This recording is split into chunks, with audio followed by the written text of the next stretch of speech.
right here, we get the BISSEL little green machine. Now I got the BISSEL pet eraser, which is a smaller version of this. It's cordless, it's wireless. This one is corded, so it's always full power, ready to go. It does have a nice long cord. Got good cord management right here. But what I like about it, it's simple. You have solution on this side. You put water and some solution right here. If you don't have solution, you can just use water, but I recommend solution. Good stuff right here. Use the BISSEL solution, that works really well. And then you get the dirty water here, and when it's full, up to around here. So don't be misled by this big tank. It does have a decent sized tank, but trust me, it's gonna suck up so much dirt. It's gonna be so gross. You're gonna want to clean this out. Anyway, let's power it up. Let's clean up this little carpet area right here. It's very simple. I'll show you guys a quick demonstration. You got the one right here. You're gonna turn it on, and there we go. So you have a little knob right here, right? This knob is gonna spray the water, and it sprays. You spray the water, and it sucks up just like that.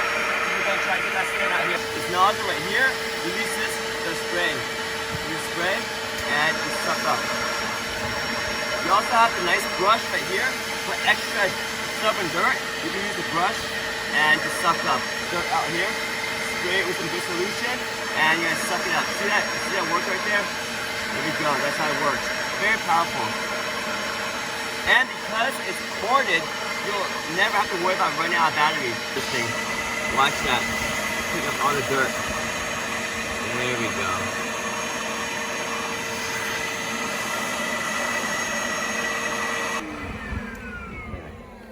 So that is the BISSEL little green machine right here. It's very powerful and it's quite convenient. Again, you do need to plug this into a wall. That will give you unlimited time to clean up any carpet area, how big, no problem, with the BISSEL little green machine right here. Ah, yeah.